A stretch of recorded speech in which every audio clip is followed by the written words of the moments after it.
You want to talk about a shoe? Talk about the shoe first. Or you want to talk about these shoes? Talk about these shoes. These shoes. Does this This shoe kind motherfucker of right here.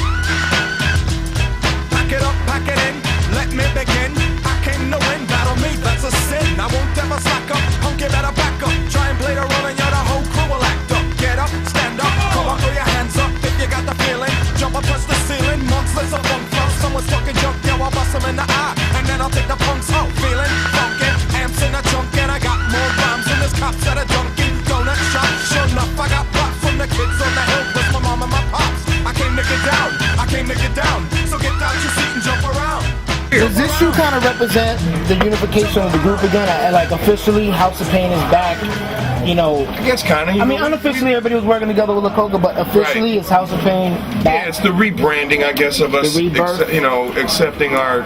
Sometimes you get involved with something like House of Pain, and it has this like window of time that's kind of a phenomenon, and everybody moves on and does other things, and you kind of want to distance yourself from it at first, just so you can create your own identity, your own thing. And this is just all of us coming back together, 25 years of friendship and fun and crew, and like my man Dana White and me, we both love Boston. It's always been good to us, so it's like, what better place to do this? Let's talk House of Pain influencing you. You coming up in Boston, influenced by House of Pain and inspired by House of Pain. I never heard of them until like 2002. Oh, word? So how did you feel when growing up on House of Pain and eventually, meeting the group and being able to work with the group? Like, how it's dope, man. I mean, I bought a House of Pain record before I ever heard a song. Number one, I used to always go to Tower Records. I used to smoke a blunt, go to Tower Records with my headphones on, and I walk through and I buy tapes. Not even CDs, but I did buy the House of Pain CD because it had the Shamrock on it and shit, and I never heard any of the songs, so I took it home, I listened to the shit, I was like, yeah, this is dope. After that, I was a fan. But Adidas is a Boston thing, man. Like, everybody wore Adidas in Boston growing up. That was like, that was a sneaker, 3 stripes. That's where that comes from, Adidas. If you weren't wearing Adidas, then your shit was up in the tree. So, It's a huge House of Pain fan, man. I was a huge House of Pain fan, and just off the strength of the fact that they were like the first white kids to come out that would punch you in your face. You know what I'm saying? Like, real talk. I was a Third Base fan. I was a Beastie Boys fan. It wasn't like, they didn't remind me of me. House of Pain reminded me of me. You know what I'm saying? And that's why I always connected with them. How you feel about the shoe? Let's touch on the shoe. The shoe was incredible. I'm surprised Adidas didn't fuck it up. They did a good job, man. They did what they're supposed to do. Right. That's what's up. So, being that you have so much of a deep relationship, how do you feel about them getting back together and you know what I mean? I'm excited. I mean, like, I never saw them play in Boston. To see them play in Boston on St. Patrick's Day, for me, I was like, I just took a day off work. I was like, I gotta go see them. Because I was like, let me see something I'll never see again probably in my whole life. That I've been waiting to see my whole life. It's shocking to me. We never have been here on St. Patty's Day. Yo, B. I've been in Vegas more times than Boston on St. Patty's Day. Great. So I was like, you know what?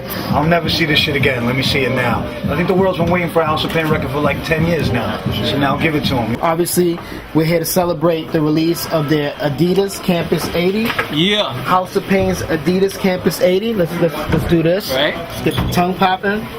Obviously, you're a creative mind.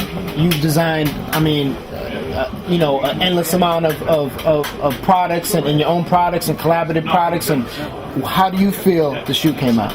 Well, I think this one brings a lot of shit together. Like, I mean, it brings that whole era together, and with their new shit dropping, I think it's like the pinnacle of like collaborations, and just how like the whole shoe market got saturated with and people doing all kind of crazy whacked out shit, and this is just, it's clean, it's beautiful. It's just beautiful to see it come together, and I'm just stoked to be in Boston for the first time ever, and and with them dropping the sneaker, and just like it's St. Patrick's Day is like it's dope. You know, I'm glad to be a part of the whole thing. You know. Nah, we're really happy with it. We want to do round 2. You know, I wanted to keep it crispy, keep it clean. You know, I see a lot of these corny St. Patty's Day shoes with like all over print clovers, all that corny shit. I never wore those shit, so I was never down with that. So I wanted just to keep a shoe that looked like, you know, regular, you know, 90s edition, you know, early 80s, late 80s, early 90s. But, you know, with a little flair, with a little House of Pain flair. I'm mad tired. I've been up 24 hours straight, you know, signing and working and rehearsing. And you got a show in about 3 hours, but it's been all worth it, man. You know what I mean? Boston, be in the house, doing our thing. Feels good to be, you know, repping like that. So.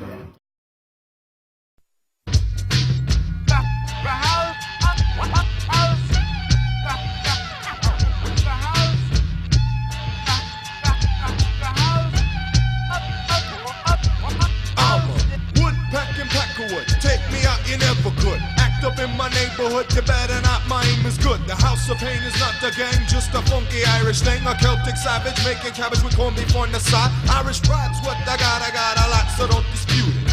Constantly I'm zooted, if you got a gun then shoot it. Pick any beat or rock it, I'm always in the pocket. You try to L, I grab my gat and now you see me cock it. Next I pull the trigger, I don't care if you're bigger. You try to con yourself, you're bulletproof, but how you figure? The caps that I'll be popping, they'll have your body dropping. You thought you knew the deal, but now you feel your heartbeat stopping. I'm mopping up the comp that's short for competition. I run my lyrics like the Irish mob in Hell's Kitchen. The House of Pain is in effect, y'all. I say the